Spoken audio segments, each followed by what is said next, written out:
The three little pigs. मामा, मुझे जानना है कि कौन सा घर सबसे ज्यादा मजबूत है। वो घर जो ईंट, सीमेंट और लोहे से बना हो, वही सबसे ज्यादा मजबूत होता है। ओ मामा, मेरी टीचर ने मुझे एक प्रोजेक्ट दिया है जिसमें मुझे अलग अलग तरह के घरों के बारे में इंफॉर्मेशन इकट्ठा करनी है। ओह, ये काम मजेदार लगता है। पर क्या तुमने कभी 3 छोटे पिग और बड़ी वुल्फ की कहानी सुनी है? नो मामा, पर मुझे सुननी है। ओके, आओ बैठो मेरे पास। मैं तुम्हें 3 छोटे पिग्स की एक सुंदर कहानी सुनाती हूँ। एक मामा पिग अपने फार्म यार्ड में 3 छोटे पिग्स के साथ रहती थी। उनके पास खाने के लिए काफी खाना था और तीनों पिग्स खूब ताकतवर बनते जा रहे थे। एक दिन मामा पिग ने तीनों पिग्स को बुलाया और कहा, तुम तीनों बहुत जल्दी बड़े हो रहे हो। जल्द ही हमारे लिए ये यार्ड छोटा पड़ जाएगा। तुम्हें इस बड़ी दुनिया में जाना चाहिए और अपना खुद का घर बनाना चाहिए, पर उस बड़ी वुल्फ से बचकर रहना। तीनों पिग्स ने मामा पिग की बात मान ली और उन्हें गुड बाय करते हुए अपना घर बनाने के लिए चल पड़े।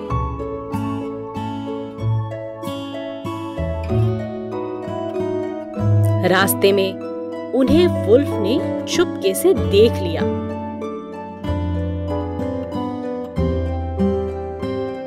रास्ते में चलते चलते सबसे पहले उन्हें एक बड़ा तिनकों का ढेर दिखाई दिया। मैं अपना घर इन तिनकों से बनाऊंगा, पहले पिग ने कहा। उसने तिनकों को चिपकी हुई मिट्टी से गीला किया और अपना घर बनाना शुरू कर दिया। ये ज्यादा मजबूत नहीं लग रहा, दोनों भाइयों ने कहा। मगर पहले पिग ने फटाफट अपना घर बनाना शुरू कर दिया। बहुत थकने के कारण वो फटाफट अंदर जाकर सो गया। दोनों भाइयों ने अपना सफर शुरू किया। रास्ते में दूसरे पिग को बड़ा सा लकड़ियों का ढेर दिखा। मैं अपना घर इनसे बनाता हूँ। लकड़ियों को बांधकर उसने एक बड़ा सा घर अपने लिए बनाना शुरू किया, जिसकी छत उसने पत्तियों से ढक दी। सारा काम करने के बाद पिग बहुत थक गया। ये ज्यादा मजबूत नहीं लगता, तीसरे भाई ने कहा। मगर वो बहुत थक चुका था, इसलिए जाकर तुरंत सो गया।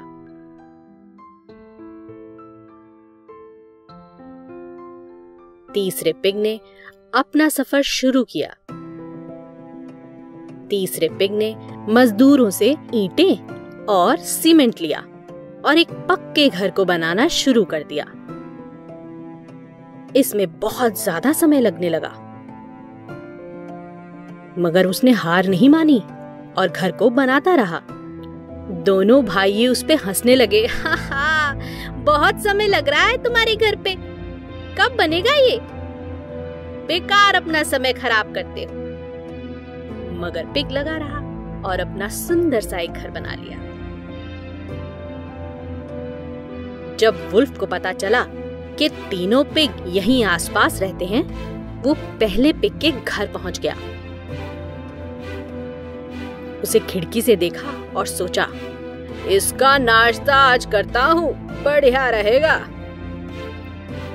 पिग, बाहर आओ, बाहर निकलो, मैं तुम्हें खा जाऊंगा। मुझे डर लगता है, मैं बाहर नहीं आऊंगा। पिग घबराने लगा।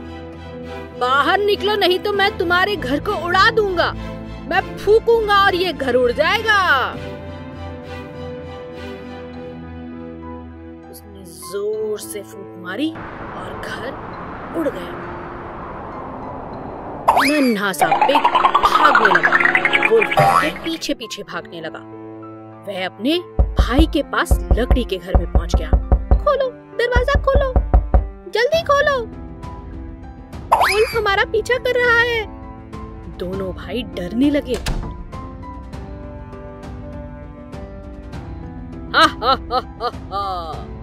मैं तुम दोनों को खा जाऊंगा। बाहर निकलो, जल्दी बाहर निकलो। वुल्फ ने दरवाजा खटखटाया। नहीं, बिल्कुल भी नहीं, नहीं खोलेंगे दरवाजा। हैं?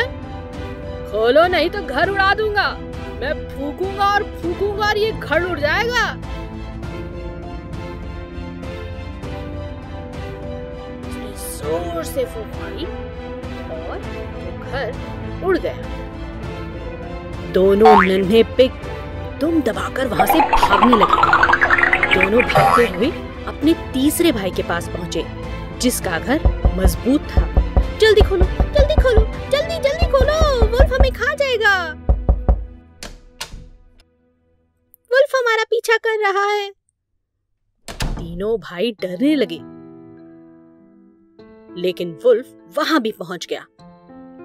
हा हा हा हा, खोलो, खोलो दरवाजा। मैं कहता हूँ दरवाजा खोलो। मैं तुम तीनों को नहीं छोड़ूंगा और खा जाऊंगा। नहीं, बिल्कुल भी नहीं, हमें छोड़ दो, हमें छोड़ दो। मैं फूंक मारूंगा, ये घर उड़ जाएगा। मैं कह रहा हूँ बाहर निकलो, नहीं तो मैं ये घर उड़ा दूंगा। वुल्फ ने बहुत कोशिश की, लेकिन इस बार वो घर को नहीं उड़ा पाया। उसने दोबारा दरवाजा खटखटाया। दरवाजा खोलो, मैं कहता हूँ दरवाजा खोलो। पिग डरने लगी। नहीं, नहीं, बिल्कुल भी नहीं। वुल्फ को बहुत गुस्सा आया। मैं नहीं छोड़ूंगा तुम तीनों को। देख लेना, तुम तीनों का नाश्ता करूंगा। बहुत कोशिश की, लेकिन वुल्फ हार मानकर चला जाता है। उसके दिमाग में एक आइडिया आता है। थोड़ी देर बाद वो फिर वहां पहुंचता है। पिग, पिग, खेतों में कुछ टर्निप है, मेरे पास आओ। अब हम दोस्त हैं, चलो दावत करते हैं, उन्हें इकट्ठा करते हैं। पिग्स ने कहा, हम 5 बजे वहां आ जाएंगे। वुल्फ वहां से चला जाता है, लेकिन तीनों पिग 5 बजे की जगह 1 बजे जाकर टर्निप लेकर अपने घर वापस आ जाते हैं।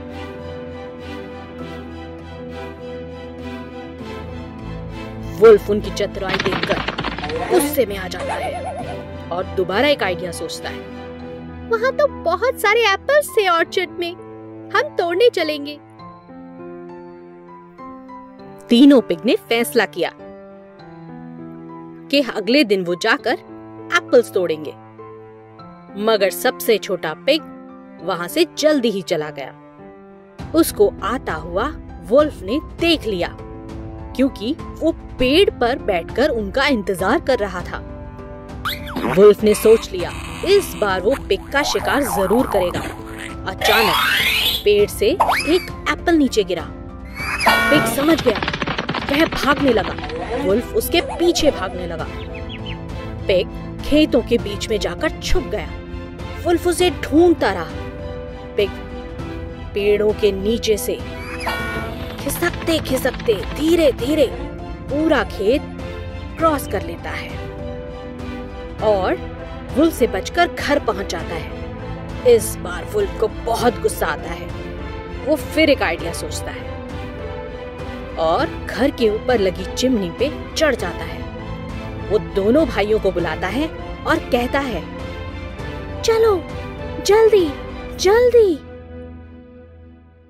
चिमनी के नीचे आग लगाते हैं और उस पर एक बड़ा तेल से भरा भगोना रख देते हैं।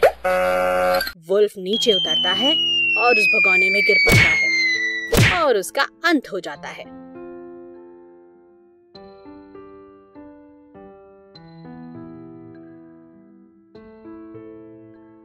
तीनों पिग अब बहुत खुश होने लगते हैं और अपना जीवन खुशी खुशी बिताने लगते हैं।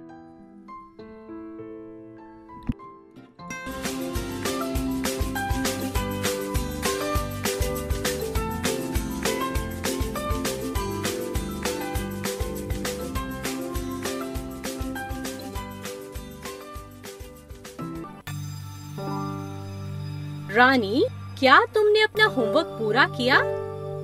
मम्मा। पर क्यों? तुम्हें अपना होमवर्क कल अपनी टीचर को दिखाना है। मम्मा, मेरा सिर दर्द कर रहा है, मेरा हाथ भी दुख रहा है, सच में। पर तुम तो बिल्कुल ठीक थी ना। मम्मा।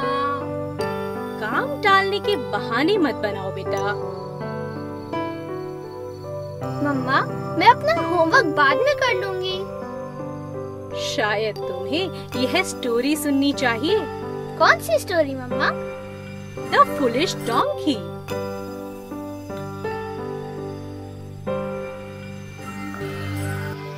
एक गांव में एक सौदागर रहता था।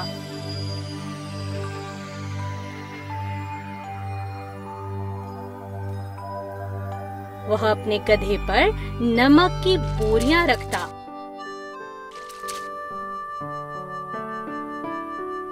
हर सुबह वह गधे पर नमक रख निकल पड़ता शहर की ओर।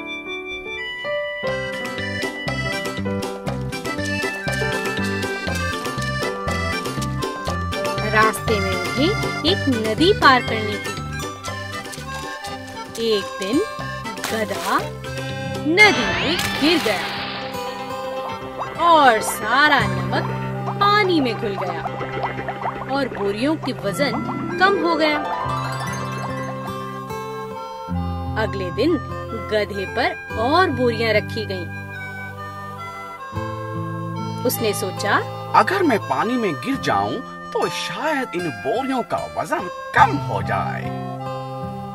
गधा नदी में इस बार जानबूझकर गिर गया।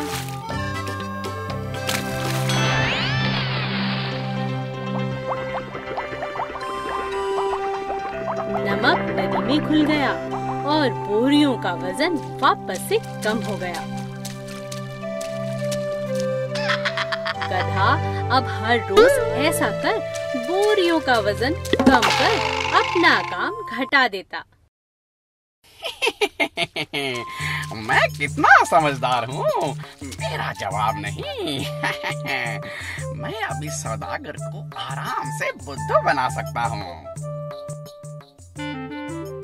लेकिन सौदागर को गधे की इस हरकत का पता चल गया था। उसने एक तरकीब सोची। अगले दिन उसने गधे पर रुई की बोरियां रखी।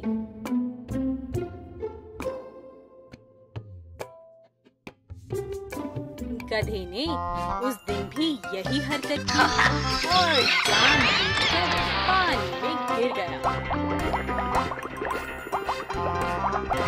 उसे लगा कि आज भी बोझ कम हो जाएगा, लेकिन गीली रुई भारी होती गई। गधे को अब भार उठाने में बहुत तकलीफ हुई। इस कहानी से हमें यह सीख मिलती है कि हमें कभी भी हमारा काम टालना नहीं चाहिए और ईमानदारी से हर काम पूरा करना चाहिए। क्या अब तुम्हें समझ आया कि मैंने तुम्हें काम ना टालने को क्यों कहा था?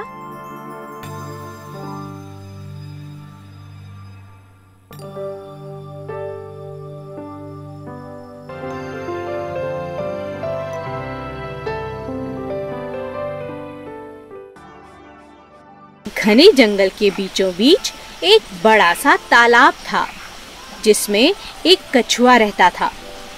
उसे आसमान में पंछियों की तरह उड़ने की बड़ी इच्छा थी।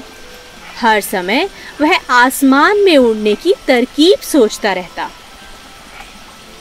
जंगल के सभी पक्षी उसी तालाब से अपनी प्यास बुझाते थे और फिर आसमान में उड़ जाते। यह सब देख कछुए की भी बहुत इच्छा होती कि वो भी आसमान में उड़ सके। पंछी आसमान में उड़ते हुए कितने प्यारे लगते हैं। आसमान में उड़ने में कितना मजा आता होगा ना। सफेद बादल, खुला आसमान, पंखों को खोल कर उड़ना कितना मजेदार होगा ना। कछुआ उड़ने के लिए बेचैन होने लगा। उसे समझ नहीं आ रहा था कि वो कैसे उड़े। दिन प्रतिदिन कछुए की यह इच्छा बढ़ती ही जा रही थी। एक दिन जब तालाब के किनारे एक गिद्ध पानी पीने पहुंचा तो कछुए को उड़ने का एक समाधान सूझा। गिद्ध भाई, आप कैसे हो? मैं बिल्कुल ठीक हूँ। तुम कैसे हो कछुए? आज तालाब से बाहर घूम रहे हो? हाँ गिद्ध भाई, आपसे बस कुछ बात करना चाहता था। आप तो बड़े बलवान भी हैं। क्या बात है? आज बड़ा मक्खन मार रहे हो। कुछ काम है क्या? वो मेरी एक इच्छा है जो केवल आप ही पूरा कर सकते हैं भाई। इच्छा? वो क्या है? बताओ, मैं तुम्हारी क्या मदद कर सकता हूँ? गिद्ध भाई, मुझे आसमान की सैर करनी है। आप ही मेरी इच्छा पूरी कर सकते हैं। मैं? वो कैसे? और तुम्हारे तो पंख भी नहीं हैं, इसलिए तुम आसमान में नहीं उड़ सकते, समझे? अरे भाई, आप अपने बड़े बड़े पंजों में मुझे फंसा लीजिए और ऊपर आसमान में ले जाकर आसमान में छोड़ दीजिए। मैं भी उड़ने लगूंगा। धरती का नजारा देखना चाहता हूँ। भाई प्लीज मेरे लिए ऐसा करो ना। देखो, तुम गलती कर रहे हो। तुम्हारे पंख नहीं हैं, तुम उड़ नहीं सकते। इससे तुम्हारी जान को खतरा हो सकता है, समझे? कुछ नहीं होगा। मैं जैसा कहता हूँ बस आप वैसा ही करते जाइए भाई। ठीक है, जैसी तुम्हारी मर्जी। कछुए की इच्छा पूरी करने के लिए गिद्ध ने कछुए को अपने पंजों में फंसाकर आसमान में सैर शुरू की और इस तरह कछुए का आसमान में उड़ने का सपना पूरा हो गया। अरे वाह, मजा आ गया। यहाँ से नजारा कितना खूबसूरत है। बादल भी हमारे कितने करीब हैं।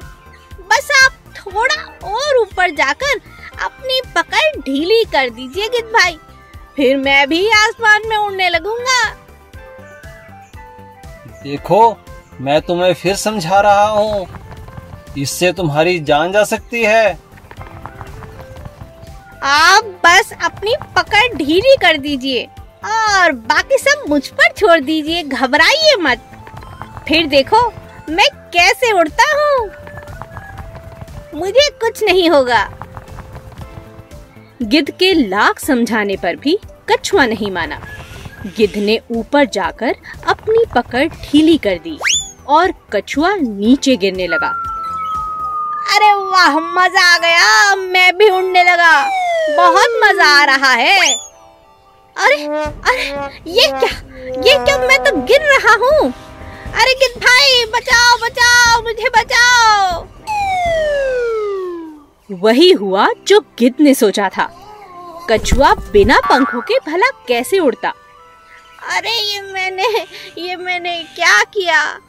गिद्ध भाई ने मुझे कितना समझाया था, पर मैंने उनकी एक ना मानी। हाय, वो तो अच्छा है कि मैं अपने इस कवच की वजह से बच गया, वरना आज मैं मर ही जाता। इस तरह कछुए को अपनी गलती का एहसास हुआ। उसने इस बार बहुत बड़ी गलती की थी, लेकिन आगे से ना करने की कसम उठा ली। हमें अपने सपनों को पूरा करने की जिद नहीं करनी चाहिए।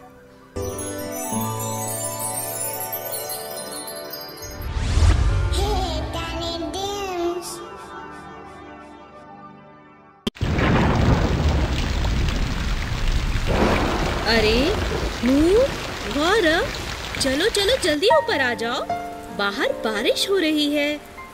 मम्मी, हमें खेलने दो ना प्लीज, मजा आ रहा है। और कहानी कौन सुनेगा? ये मम्मी, आज आप कौन सी कहानी सुनाओगे? आओ मेरे साथ बैठो। आज जो कहानी मैं तुम्हें सुनाने वाली हूँ उसका नाम है स्नो वाइट और 7 बूंदें। एक बार सर्दियों में खूब बर्फ पड़ी। नरम मुलायम बर्फ रुई की तरह धरती पर गिर रही थी। रानी अपने कमरे की खिड़की को खोलती है और बाहर एक काली चिड़िया देखती है। रानी ने सुई को उंगली पर दबाकर खून का कतरा निकाल लिया और विश मांगी, काश मेरी अपनी बेटी का रंग इतना ही गोरा हो जितना कि बर्फ का, होंठ इतने ही लाल हों जितना मेरा खून, और बाल इतने ही काले हों जितनी ये काली चिड़िया। कुछ समय बाद रानी को बेटी हुई। वो बिल्कुल वैसी ही थी जैसा रानी ने विश किया था। रानी ने अपनी सुंदर बेटी का नाम रखा स्नो वाइट। कुछ समय बाद रानी की मृत्यु हो गई और स्नो वाइट के पिता राजा ने दूसरी शादी कर ली और नई रानी को लेकर आए। नई रानी बहुत सुंदर थी, लेकिन वह एक जादूगरनी थी।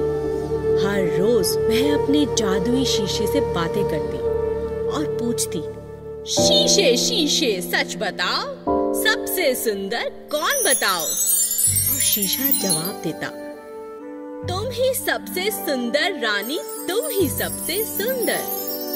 रानी यह सुनकर खुश हो जाती, क्योंकि वह जानती थी कि शीशा झूठ नहीं बोलता। सालों बाद स्नो वाइट एक बहुत सुंदर लड़की बन गई।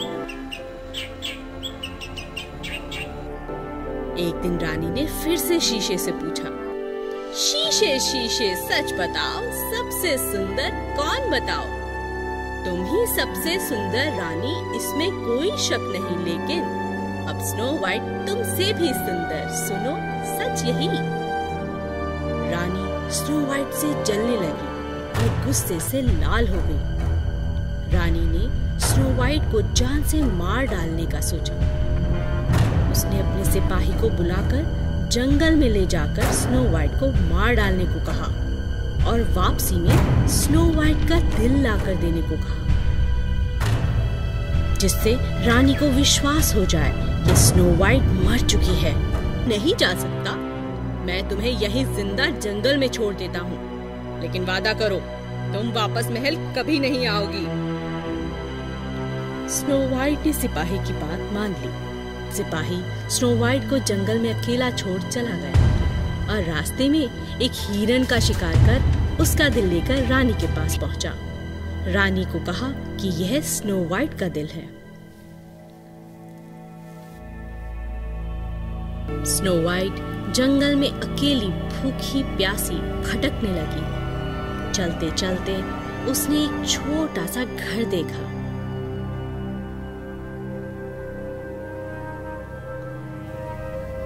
स्नो वाइट ने दरवाजा खटखटाया, लेकिन जब कोई बाहर न आया, वह घर के अंदर चली गई। घर के अंदर उसने एक खाने की टेबल देखी, जहां 7 छोटी छोटी प्लेट्स, 7 चम्मच, 7 प्यारी प्यारी कप और 7 छोटी कटोरियां थीं। स्नो वाइट को बहुत भूख लगी थी, इसलिए उसने खाना खाया और घर के अंदर जाकर देखा, वहां 7 बेड लगे थे। स्नो वाइट बहुत थक चुकी थी, इसलिए वह बेड पर लेटते ही सो गई। ये घर था 7 बोनों का, जो हर रोज पास के खान में जाकर हीरे ढूंढते थे।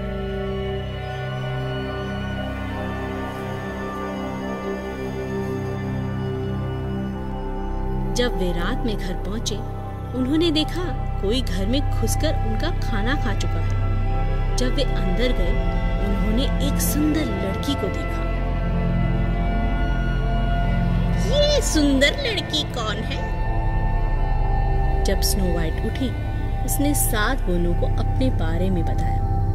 बोनों को स्नो वाइट की बात सुनकर उस पर दया आ गई और उन्होंने स्नो वाइट को अपने घर में रख लिया, लेकिन समझाया भी कि जब वे घर में ना हो, स्नो वाइट घर का दरवाजा किसी के लिए भी ना खोले, क्योंकि अगर दुष्टानी को पता चला कि स्नो वाइट जिंदा है, वह उसे नहीं छोड़ेगी।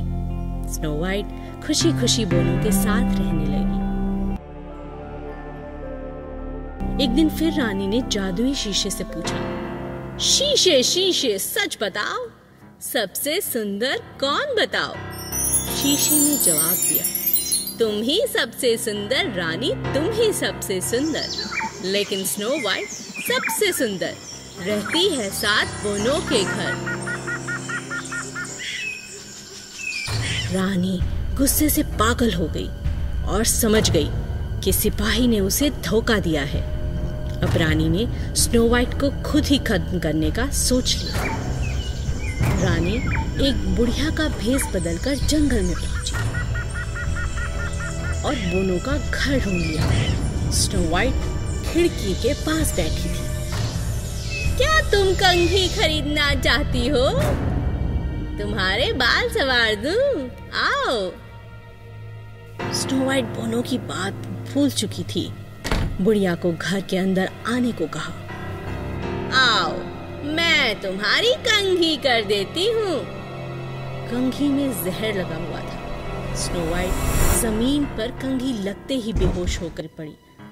रानी वहां से भाग गई। कंघी को स्नो वाइट के बालों में लगा छोड़ दिया। जब बोने काम से वापस लौटे, उन्होंने स्नो वाइट को बेहोश देखा। स्नो वाइट पर पानी डाला और कंघी को बालों से निकाल दिया। स्नो वाइट ने पूरी घटना बोनो को बताई। बोनो को लगा कि जरूर ये दुष्ट रानी ही है। बोनो ने स्नो वाइट को फिर समझाया कि वह किसी अजनबी को घर के अंदर ना आने दे। रानी ने कुछ समय बाद फिर शीशे से पूछा, शीशे शीशे सच बताओ, सबसे सुंदर कौन बताओ? तुम ही सबसे सुंदर रानी, तुम ही सबसे सुंदर। स्नो वाइट अभी भी है जिंदा, नहीं कोई उससे सुंदर। रानी ने सोच लिया, इस बार वो स्नो वाइट को हर हाल में मार डालेगी। रानी फल बेचने वाली का भेष बदल एक बार फिर जंगल में पहुंची। उसके पास बहुत से सेब थे और सबसे ऊपर जहरीला सेब था। सेब ले लो, सेब ले लो, ताजे ताजे सेब ले लो। स्नो वाइट ने दरवाजा नहीं खोला, पर वह खिड़की के पास जाकर देखने लगी। दिखाओ कैसे है तुम्हारे सेब? खाकर देखो प्यारी लड़की, ये बहुत स्वादिष्ट हैं, बहुत ही मीठे हैं। स्नो वाइट ने जैसे ही जहरीला सेब खाया, वह जमीन पर गिर पड़ी। रानी हंसती हंसती वहां से चली गई। रानी ने शीशे से फिर पूछा, शीशे शीशे सच बताओ, सबसे सुंदर कौन? तुम ही सबसे सुंदर रानी, तुम ही सबसे सुंदर। रानी खुश हो गई। जब बोनो ने स्नो वाइट को मरा हुआ पाया, वे उदास हो गए और एक कांच के कॉफिन में स्नो वाइट को रख दिया। बोनो ने अपने बगीचे में फूलों के साथ स्नो वाइट का कॉफिन रख दिया और उसे देखने लगे। अचानक एक राजकुमार वहां से गुजरा। जब उसने स्नो वाइट को देखा, उसे देखते ही स्नो वाइट से प्यार हो गया। राजकुमार ने बोनो से कहा, वह स्नो वाइट को अपने साथ तो नहीं ले जा सकता, क्या वो उसे किस कर सकता है? बोने मान गए। राजकुमार ने जैसे ही अब हो गया और वह जिंदा हो गई।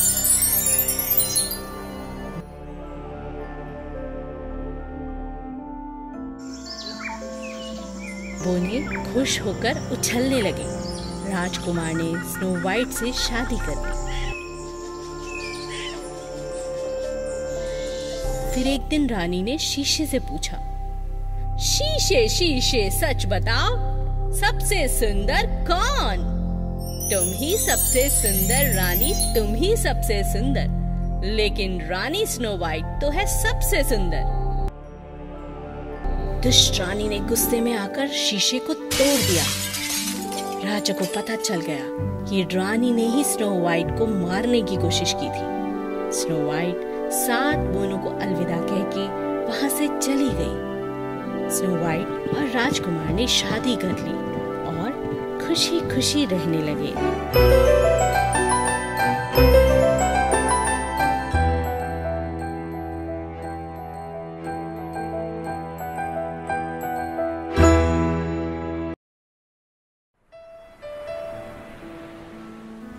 द लिटिल मरमेड, नन्ही जलपरी। समंदर के बहुत अंदर, जहाँ सूरज की किरणें भी नहीं पहुँच पाती, एक बड़ा सा महल था। वहाँ राजा अपनी माँ और 6 बेटियों के साथ रहता था। जलपरियों को समंदर से बाहर निकलने की इजाजत नहीं थी जब तक वे 15 साल की नहीं हो जाती। जैसे जैसे वे 15 साल की होती गईं, वे बाहर समंदर के जाकर देख सकती थी। जो भी जलपरी घूमकर आती, सबको बताती उसने क्या देखा। किसी ने सुंदर महल तो किसी ने सुंदर शहर देखा। सबकी बातें सुन सबसे छोटी जलपरी जल्द से जल्द घूमने की इच्छा रखती, जिसका नाम था एरियल। आखिर वो दिन भी आ गया जब एरियल भी 15 साल की हो गई। अब मैं भी इंसानों की धरती देख पाऊंगी। जलपरी ने शाम होने का इंतजार किया और जब वो समंदर के बाहर निकली, उसने एक बहुत सुंदर बड़ी सी शिप को देखा।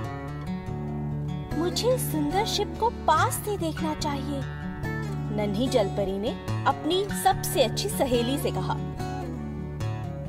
अचानक आसमान में आतिशबाजी होने लगी, सुंदर रंग बिरंगे पटाखे फूटने लगे और रात के अंधेरे में आसमान और भी सुंदर लगने लगा।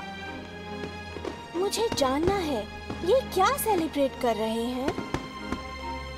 जलपरी शिप के पास जाकर उसे देखना चाहती थी, इसलिए वो तैरती हुई वहां पहुंची, जहां उसे खूबसूरत सी खिड़की दिखाई पड़ी, जिस खिड़की के अंदर एक सुंदर राजकुमार बैठा हुआ था, जिसका नाम था एरिक। अचानक पानी में तेज तूफान उठा और शिप पानी में भटकने लगी।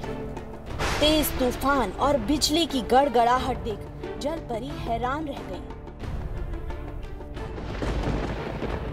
जब तेज हवाएं चलने लगी, नन्ही जलपरी हैरान होकर शिप को देखने लगी।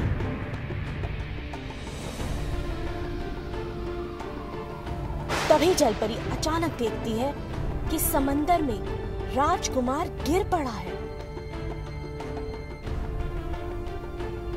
वह तुरंत पानी से उसे निकालकर बचा लेती है।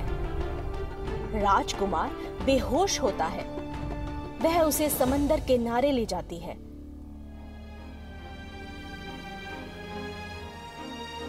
कुछ ही देर में वे दोनों किनारे पे पहुंच जाते हैं और शिप पानी में डूब जाती है।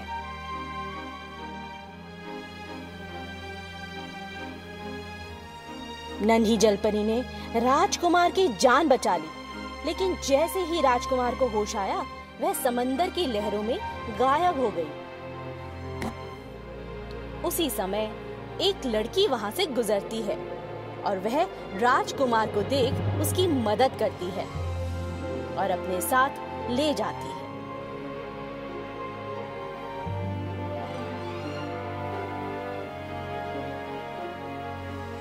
काश मैं दोबारा राजकुमार को देख पाऊं।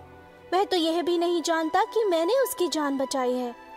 एरियल उदास हो गई। हर रोज नन्ही जलपरी पानी के ऊपर जाकर राजकुमार को ढूंढती, पर उसे कभी वहां राजकुमार नहीं दिखता।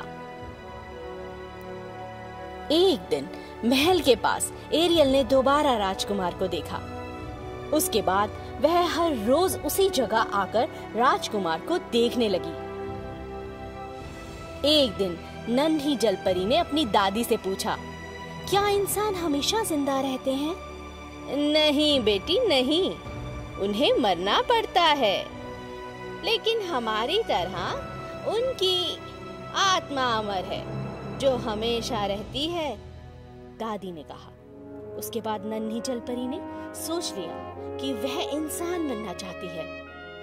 मैं समंदर की जादूगरनी से पूछती हूँ, शायद वो मेरी मदद करे, एरियल ने सोचा। एक दिन एरियल समंदर की जादूगरनी से मिलने जाती है और अपनी इच्छा उसे बताती है।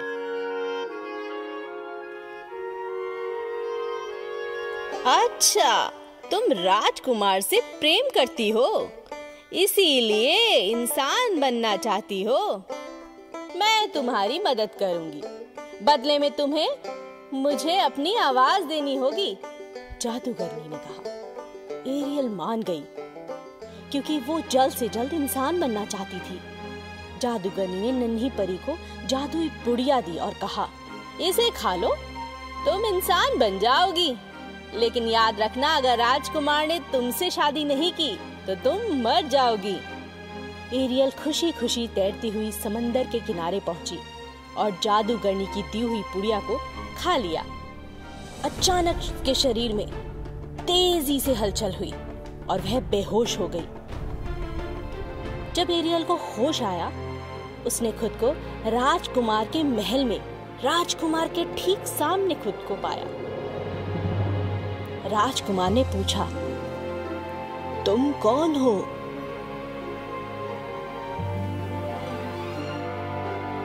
नन्ही जलपरी ने जब बात करने के लिए बोलना चाहा, उसे एहसास हुआ कि उसकी आवाज जा चुकी है। जादूगरनी ने उसकी प्यारी आवाज छीन ली है। लेकिन वह खुश थी क्योंकि अब वह राजकुमार के पास थी। राजकुमार एरियल को अपने महल में ले गया और वो साथ साथ रहने लगे। समय बीता। तब एरियल को यह महसूस हुआ कि राजकुमार उसे केवल अच्छा दोस्त समझता है, उसे प्रेम नहीं करता। एक दिन राजकुमार जलपरी से बात करने के लिए जाता है और उसे कहता है, एरियल मेरी दोस्त, आज मैं अपनी होने वाली पत्नी से मिलने जा रहा हूँ, क्या तुम मेरे साथ चलोगी? एरियल ने कहा, जरूर। राजकुमार उसी लड़की से शादी करने वाला था जो उसे समंदर के किनारे मिली थी और जिसने उसकी जान बचाई थी। वापसी के दौरान सफर में जलपरी ने खूब सोचा, मैं इंसान तो बन गई पर अपने प्यार को पा न सकी। अचानक उसने देखा कि उसकी 5 बहनें शिप के पास तैर रही थी। उनकी आंखें लाल, बाल कटे हुए और हाथों में खंजर था। एक बड़ा सा चाकू था।